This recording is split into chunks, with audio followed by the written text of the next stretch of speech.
बारे में बात करने वाले हैं कि प्रजनन स्वास्थ्य से जुड़ी मुश्किलों के दौरान आध्यात्मिक रास्ते कैसे एक सहारा बन सकते हैं। ये एक ऐसा सफर है जहां भरोसा, उम्मीद और शिफा तीनों साथ चलते हैं।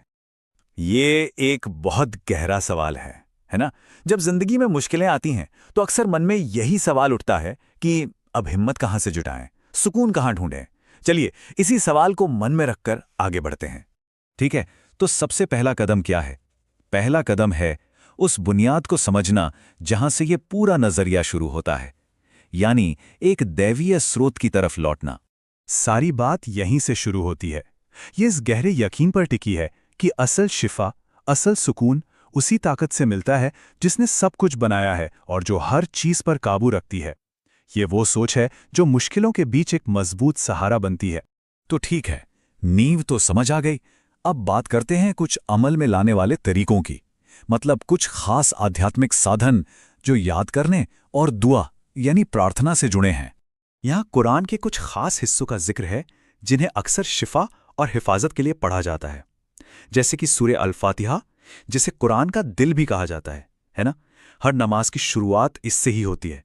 तो आप समझ सकते हैं कि हर एक का कितना गहरा मतलब होगा, जो दिल को सुकून और रूह को ताकत दे सकता है। पढ़ने के साथ साथ एक और बहुत असरदार तरीका है, और वो है अल्लाह के गुणों पर, उसके खूबसूरत नामों पर गौर करना। ये एक तरह से मेडिटेशन जैसा है जो दिल में उम्मीद और भरोसे को और भी पक्का कर सकता है। और देखिए, ये सिर्फ नाम नहीं है, ये सिफतें हैं, गुण हैं। अश-शफी यानी असल में शिफा देने वाला, अल-कदीर जिसकी कुदरत की कोई हद नहीं, अल-हई जो हमेशा से है और हमेशा रहेगा, जिंदगी का स्रोत, और अर-रहमान जिसकी रहमत हर चीज पर छाई हुई है। जब इन पे कोई सोचता है तो नजरिए में एक बड़ा बदलाव आ सकता है। तो हमें ये तो पता चल गया कि क्या करना है, लेकिन अब सवाल आता है कि कैसे करना है। तो चलिए अब देखते हैं कि इन बातों को अपनी जिंदगी में उतारा कैसे जाए। यहाँ 3 बहुत जरूरी बातें बताई गई हैं। पहला, जो भी पढ़ें पूरे दिल और ध्यान से पढ़ें। दूसरा, जब दुआ करें तो पूरी आजिज़ी, पूरी नम्रता के साथ करें। और तीसरा, जो शायद सबसे ज्यादा आजमाइश वाला होता है, सब्र और उम्मीद बनाए रखना।